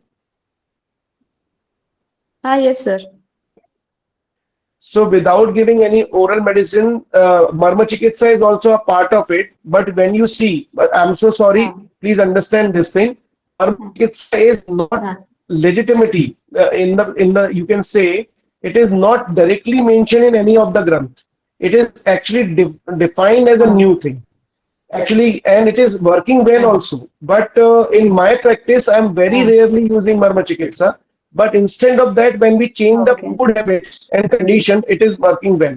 But yes, I'm not against Marma Chikitsa, but as a Granthok Ah, practice, I'm not so much utilizing it. okay, so along with the dietary restrictions, along with Marma Chikitsa will be beneficial without oral Yes, medications. actually, I Is that saw the view, benefit. sir? Actually, yes, yes, you can say that. Okay, so in acute conditions, we can try and see this. Is it? Yes, yes. In Adhipati Marm, actually, I tried. I understood from Ah, Adhipati Marm how to press it and how to use it. But I found a similar result if I am using Agni Karma and with the Chikitsa also. Yes, you can say that there's no need any Agni Karma this equipment for that, as well as with the Karma also need some equipment. mm, But yes, Marma Chikitsa is without equipment, but directly in yes, any on of the invoice. granthas, Marma Chikitsa is not mentioned anywhere. Okay, okay. So then therefore there are no any studies also on that, I think, no, sir. No, no, it is Any there. case If you go studies to or Kerala, anything it is or Varma Chikitsa is there in the Kerala as a not as Ayurveda, but as a treatment methodology in some other granthas it was mentioned. But in if you say the marma point of Sushruta, he haven't acknowledged or advocated anything regarding the marma chikitsa. He mentioned he dedicated his whole chapter for marma, but not as marma chikitsa. yes, So I cannot say much about it. yes. Okay, okay. Hello sir, Okay, sir. एक और एक question है मेरा कि Sonali patient जी है पहले बाकी लोगों के सवाल एक एक कर ले क्योंकि वो बाकी लोग का नंबर नहीं आएगा तो नाराज होंगे वो. ठीक है Doctor, sir. So, but sir, if we want to publish any articles after doing the treatment, then we should just Yes, yes. publish the articles, but without any references on it. Non-Marma Chikitsa. It will be like Yeah, that some only. new books are there. Like Gaurav Full sir is also writing, Naveen Joshi sir is also writing. But actually, if you ask somebody asks you from where of the Granth reference you are Yes. doing it as Ayurveda, so Then we I don't have a also reference. yes, that's true. Dr. Okay, Alok Kumar. okay, okay. Dr. Alok Yes, Kumar. sir. Thank you. Alok ji, hello sir, good evening sir. good evening Alok जी बताएं. Sir मेरा एक सवाल है कि बाहुशूल या अबाहुक में जो हमारा एस्पेक्ट रहेगा, मतलब पंचकर्मा या अग्निकर्मा या समन चिकित्सा, तो सर कैसे मैनेज करेंगे, इसका मैनेजमेंट कैसे करेंगे, कैसे एस्पेक्ट कैसे करना चाहिए आपके हिसाब से? एक्चुअली क्या है इसका एक पूरा चैप्टर एक पूरा सेशन रखा गया है अवबाहु के ऊपर क्योंकि अवबाहु एक बहुत बड़ा टर्म है. अब उसमें वातज है, वात कफज अवस्थाएं हैं, कॉम्बिनेशंस हैं, उनको हम सोचकर चलते हैं. हमें बहुत हिस्ट्री भी लेनी पड़ती है, उसके हेतुओं को एनालाइज भी करना पड़ता है सर कि अगर वो बात किन कफज कारणों से. अवस्था है तो फिर कैसे हमको कारण इनिशियल पाचन उसमें, से शुरू कर. सर अगर कारण है कि मतलब कुछ ट्रॉमेटिक इंजरी हुई हो उसके बाद शुरू हो, या एक हाथ से ज्यादा वर्किंग हो उसके वजह से शुरू हो. नहीं, आप एक्चुअली पूछना क्या चाह रहे हैं, आपके हेतु ऐसे हैं या फिर आप उसका ट्रीटमेंट ही सब प्रकार से चाह रहे हैं? तो उसका टाइम बहुत लगेगा ना एक सवाल में. एक्चुअली अवबाहु की चिकित्सा अगर मुझे पूरी डिफाइन करनी है तो लगभग 45 मिनट का समय लग जाएगा. मैं बस आपको इतना जरूर कह सकता हूँ कि उसके इटियोलॉजिकल फैक्टर अलग अलग रहते हैं, तो औषधियां अलग अलग तरीके से हम यूटिलाइज करते हैं.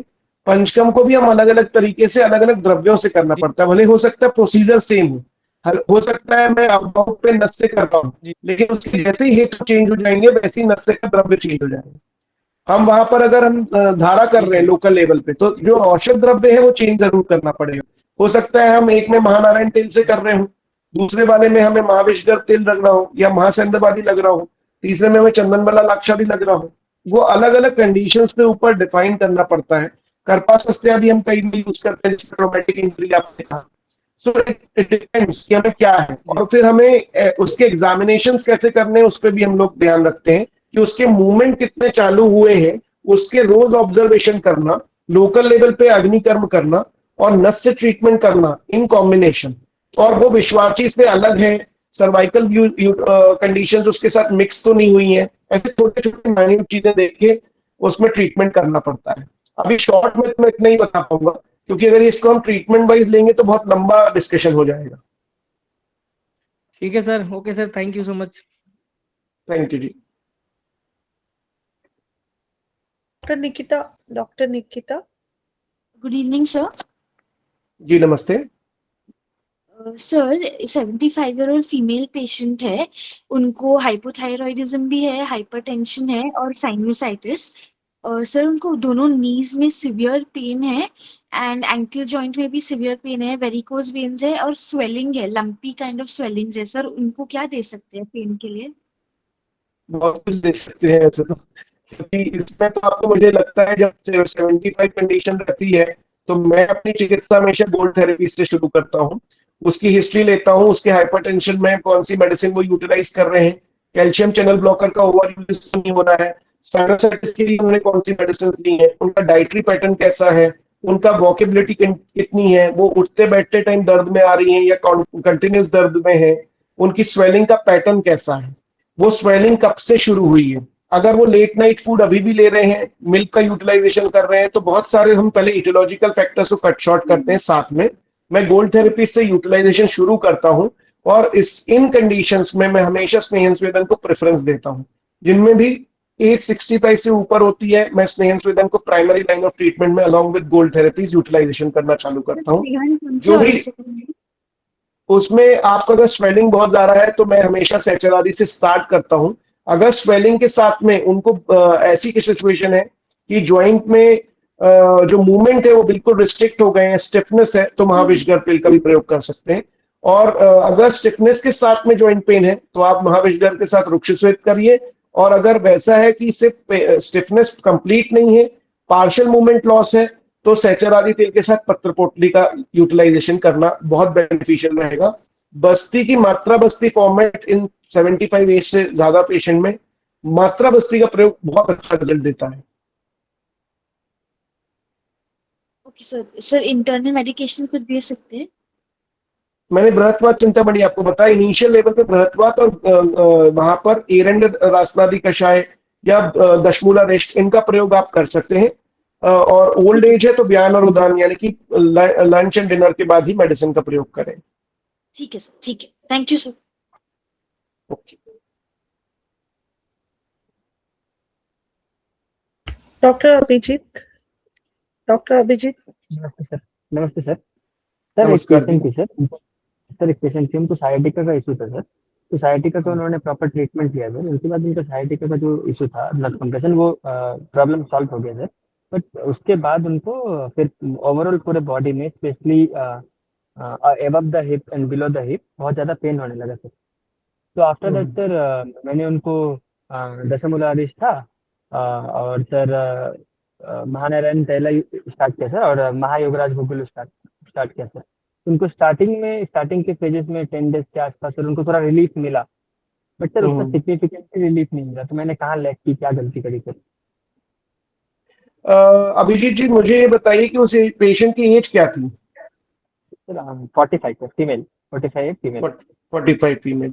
उसकी कोई पास्ट हिस्ट्री थी सर्जरी की जिसमें वहां पर ये इसका इन्वॉल्वेशन हुआ हो, स्पाइनल एनेस्थीसिया का? नहीं सर, नहीं सर, ऐसा कुछ नहीं था। तो मैं हमेशा यही कहूंगा जब ऐसे पेशेंट आते हैं तो मैं वहां पर, जब हम पूरा चिकित्सा दे चुके रहते हैं उसके बाद भी रिजल्ट नहीं आता, तो हम गोल्ड थेरेपीज का प्रयोग में लाते हैं, या फिर लोकल जो है जलौका उच्चारण एक बार आप करके देखिए, क्योंकि आपने स्पेसिफाइड एरिया में वात प्रकोप के बारे में कहा जो कि पहले भी गृद्धसी के लक्षण दे चुका है, तो वहां पर जलौका उच्चारण का यूज करना उपशय दे सकता है, चिकित्सा नहीं। चिकित्सा देने के लिए आपको हमेशा इस कंडीशन में गोल्ड कल्पों का थोड़े दिन यूटिलाइजेशन करके उसको बंद करना चाहिए। मैं गोल्ड थेरेपी इसको यूटिलाइज करता हूँ अपुनर्भ में, और कई बार ऐसा रहता है कि पेशेंट फिर से रिवर्ट बैक आता है तब भी। और रासना एरंडादी कषाय का प्रयोग आप जो है बृहत्वा चिंतामणि के साथ 20 दिन तक करें, उसके बाद विड्रॉ कर लीजिए, जब तक उसके रिजल्ट काफी अच्छे मिल जाएंगे।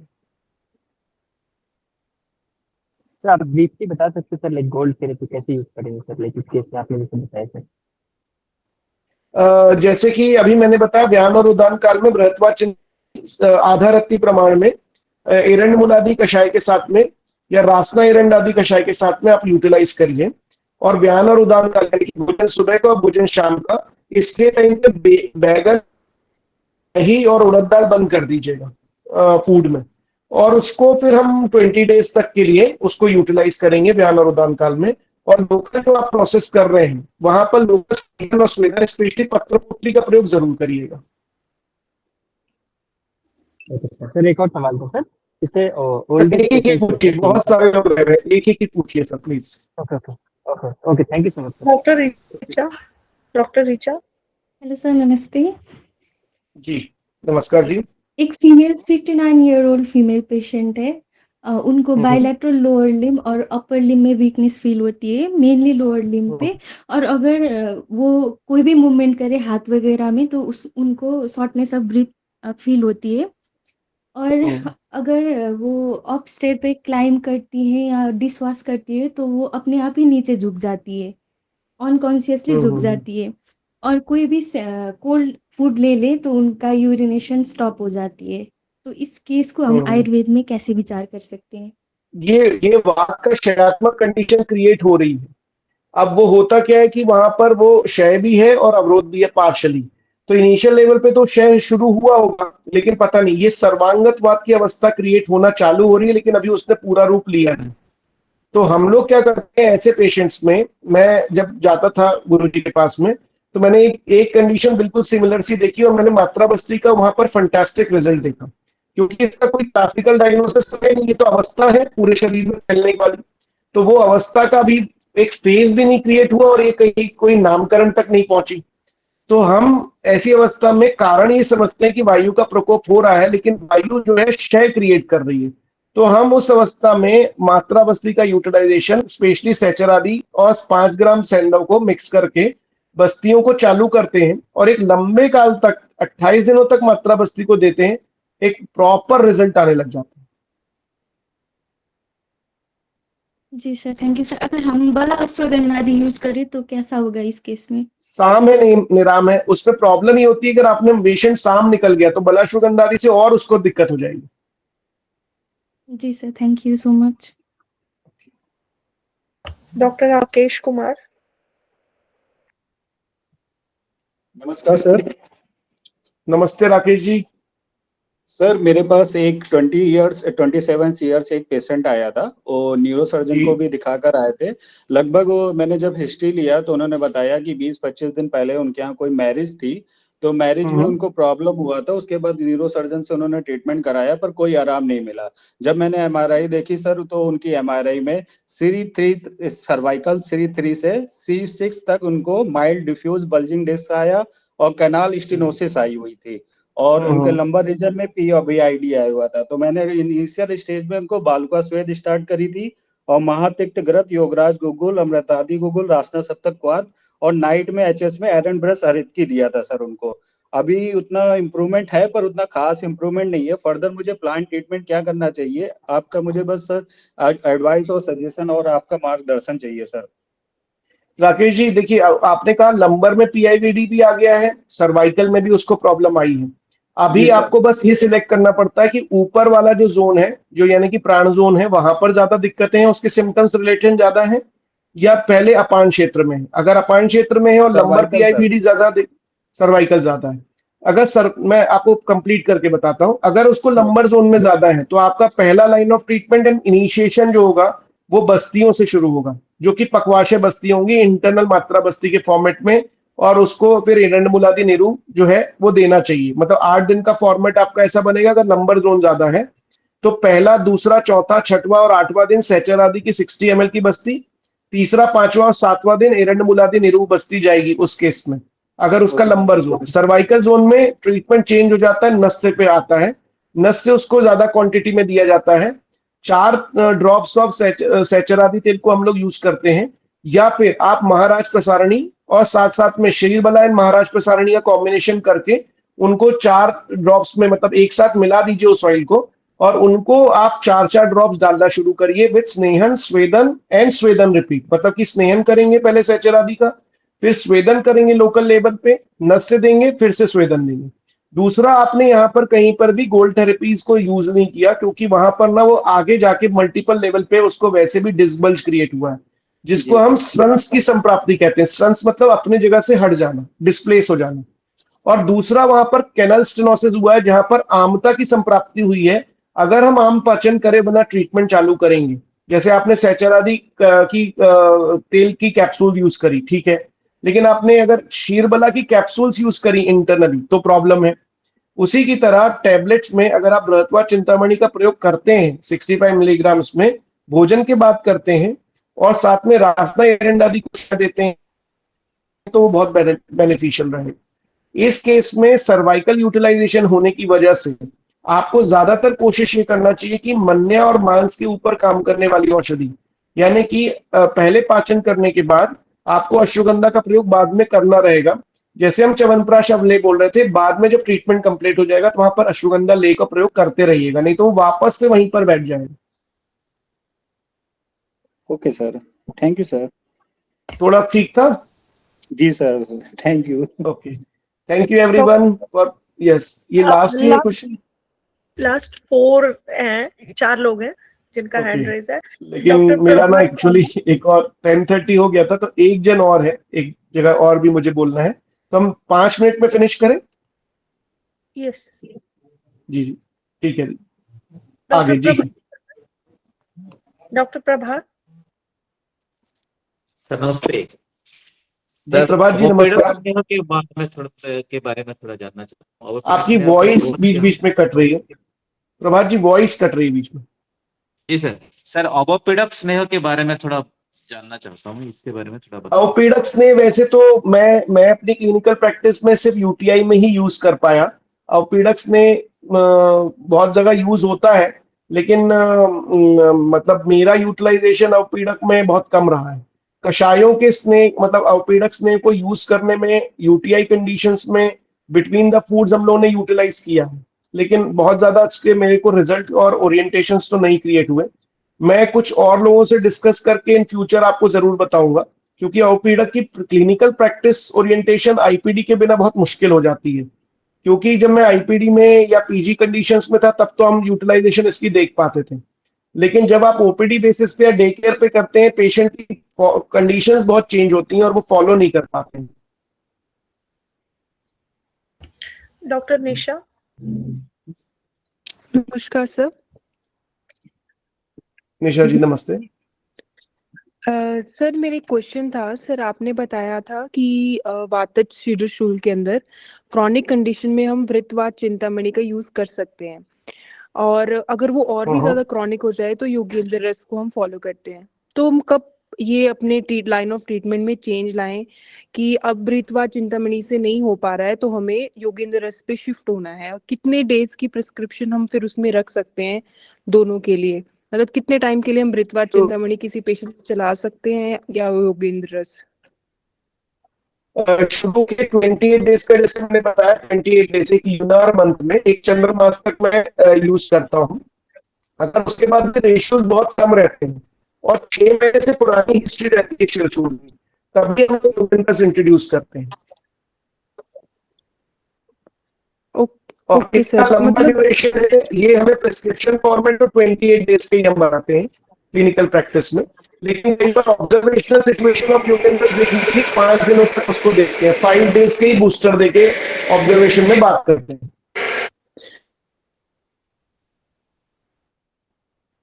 Next question, last question, doctor Meenakshi. Hello sir, मेरे ओपीडी में भी 2-3 पेशेंट ऐसे हैं जैसे कि 65 इयर्स फीमेल पेशेंट है, नी जॉइंट रिप्लेसमेंट बताया है दोनों पेशेंट को, और दोनों फीमेल है और अभी उनको नी जॉइंट रिप्लेस करना नहीं है, तो मैंने पहले शोधन चिकित्सा और शमन चिकित्सा की है। पर अभी की लाइन ऑफ अगर पंचकर्म के लिए हम सोच रहे हैं तो हम उसमें और क्या कर सकते हैं सर? उनको जॉइंट में स्टिफनेस ज्यादा है, चलते वक्त लटकता है ज्यादा। मीनाक्षी जी, पहले ना पंचकर्म करने से पहले उसकी कंडीशन ये देख लें कि वो साम है या निराम है। अगर वो बाकी कंडीशंस में साम है, भले ही उसे संदिग्धवाद की अवस्था क्रिएट हो गई है, लेकिन सामता है, तो पहले पाचन जरूर करिएगा, फिर पंचकर्म को यूटिलाइज करेगा। दोनों में स्टिफनेस है, विथ स्वेलिंग है, आप कोशिश करिए कि लोकल आमवात की ही चिकित्सा करें और आप पहले पाचन ही करें। और मैं हमेशा बोलता हूं कि वहां पर बृहत्संधिवादी तेल को ही ज्यादा प्रयोग में लाएं या फिर महाविषगत तेल को प्रयोग में लाएं अगर स्टिफनेस है तो, क्योंकि इनिशियल लेवल पे जैसे आपने चालू किया तो 7-8 दिन तक जो पाचन होगा उससे रिजल्ट आएंगे। भले आप बाद में बला तेल का प्रयोग बाद में कर सकेंगे, लेकिन लॉजिकली या युक्ति पूर्वक ये इनिशिएट करिए कि अगर सामता है यानी कि स्तब्धता है उस पेशेंट को और साथ में सामता के लक्षण है, शोथ है, तो वहां पर भले ही ऑस्टियोआर्थराइटिस डायग्नोस किया हो मॉडर्न साइंस ने, भले ही उसने बोला हो कि इसके कार्टिलेज लॉस है, लेकिन आपको पहले सामता का पाचन करके हमारी मेडिसिन वैसे पहुंचानी चाहिए और फिर बल की चिकित्सा करने के लिए, कार्टिलेज हीलिंग कंडीशन के लिए लोकल जो जानू बस्ती है साथ साथ में, मतलब फिर आप बला अश्वगंधा बला तेल प्रयोग कर पाएंगे बाद में, लेकिन इनिशियल लेवल पे नहीं करें। हम लोग ऐसे चलते हैं कि इनिशियल लेवल पे बृहत्संधिवादी तेल और महाविषगत तेल का इनिशिएशन करते हैं, सेकेंड स्टेप में सहचर आदि जाते हैं, और अगर जब पक्का पता हो कि निरुस्तंभित अवस्था है यानी कि पूरा का पूरा डिजेनरेशन है और निराम अवस्था है, पेशेंट बिल्कुल पतला है, स्टिफनेस नहीं है, सिर्फ सीवियर पेन है, आकुंचन प्रसारण के समय में पेन आ रहा है, शोथ बिल्कुल थोड़ा है, तब हम डायरेक्टली फिर बला अश्वगंधादि बला तेल इन प्रयोग में लाते हैं। फिर हमारा वो शीर बला तेल, ये हमारा पेशेंट वाइज डिफरेंशिएशन होता है।